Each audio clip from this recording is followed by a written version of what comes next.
Hello, ako nga po pala si Luis yung Bimangupang at ang itatawid ko po ngayong araw is Philippians chapter 2 verse 6 to 7. 7 essentials divinity and humanity of Christ. Who being in very nature God did not consider equality with God something to be used to his own advantage. Rather, he made himself nothing by taking the every nature of the servant, being made in human likeness.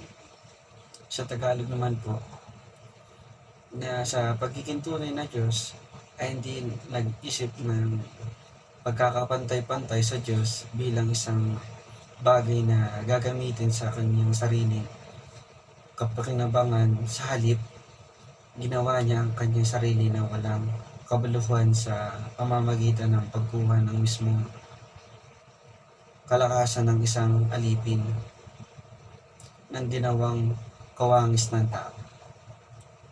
Sa Philippians chapter 2 verse 6 to 7, komentaryo ang kabanatang ito ay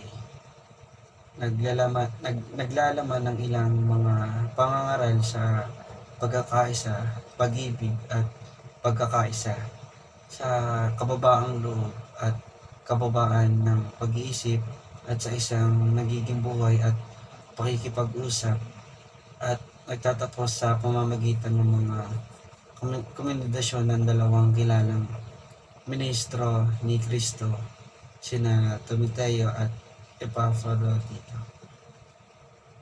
Siya ay may pantay na katayuan sa Diyos, ngunit hindi masyadong iniisip ang kanyang sarili na kailangan niyang kumapit sa mga pakinabangan ng katayuan ng iyon kahit na ano paman.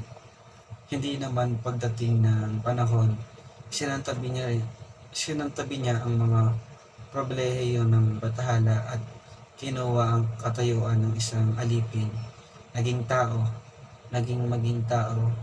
nanatili siyang tao.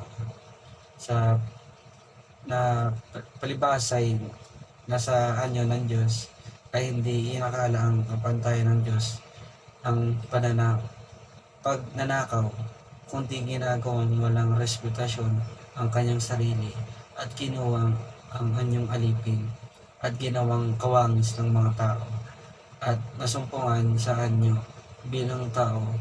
Nagpapakumbaba siya at naging masunurin hanggang kamatayan,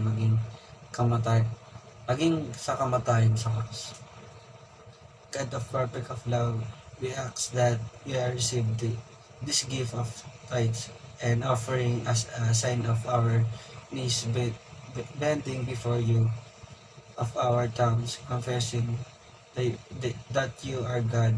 Pour out your blessing upon the grave, that they might serve other in the humble love that glorifies your holy name. Ilang po may natutunan po tayo. Maraming salamat.